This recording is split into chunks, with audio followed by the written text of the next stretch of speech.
कांग्रेस और विपक्ष के प्रधानमंत्री छुट्टी पर गए हैं जैसे बेसर पैर के कटाक्षों से शुरू हुई पीएम मोदी की 5 देशों की स्ट्रेटेजिक विदेश यात्रा कब भारत के लिए इन्वेस्टमेंट का भारी भरकम सोर्स और डिप्लोमेटिक इंपोर्टेंस का विषय बन गई, ये कांग्रेस समझ ही नहीं पा रही।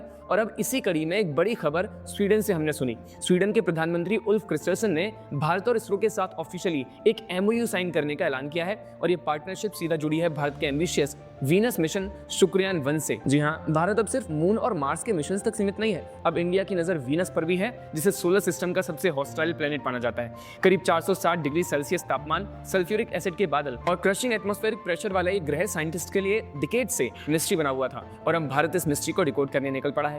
भारत का पहला वीनस मिशन शुक्रयान 1 मार्च 2028 में लॉन्च होगा। इसके लिए कैबिनेट ने करीब 1236 करोड़ का बजट अप्रूव किया है। मिशन का मकसद सिर्फ वीनस तक पहुंचना नहीं है, बल्कि इसके atmosphere, volcanic activity, surface chemistry और क्लाइमेटिक एवोल्यूशन को डीपली स्टडी करना भी है।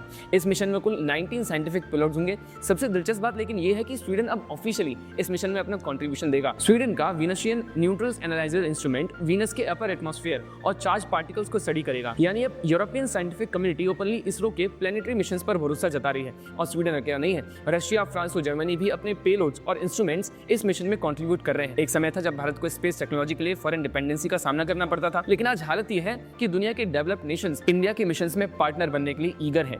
मिशन की एक और बड़ी खासियत यह है कि इसकी ड्यूरेशन शुक्रयान 1 करीब 5 साल तक वीनस की ऑर्बिट में काम करेगा। यानी सिर्फ एक सिंबॉलिक फ्लैग प्लांटेशन मिशन नहीं है, बल्कि long term planetary science programme है। इससे भारत को deep space exploration, atmospheric science और इंटरप्लेनेटरी मिशन डिजाइन में मैसिव एडवांटेज मिलेगा। स्वीडिश पीएम ने एक बहुत पावरफुल स्टेटमेंट भी दिया। उन्होंने कहा कि sky is not the limit for Sweden India partnership. The sky is not the limit for the Sweden-India partnership. तो ये सिर्फ डिप्लोमेटिक लाइन नहीं थी, इसका सीधा मतलब है कि इंडिया ग्लोबल टेक्नोलॉजी पार्टनरशिप्स के सेंटर में आ चुका है। चाहे सेमीकंडक्टर कोऑपरेशन हो, ग्रीन एनर्जी हो, डिफेंस मैन्युफैक्चरिंग हो या फिर स्पेस एक्सप्लोरेशन, दुनिया भारत को सिर्फ मार्केट नहीं बल्कि स्ट्रेटेजिक पार्टनर की तरह देख रहा है। पीएम मोदी की फॉरेन विजिट्स को सिर्फ फोटो ऑप समझना अपोजिशन की सबसे बड़ी भूल है।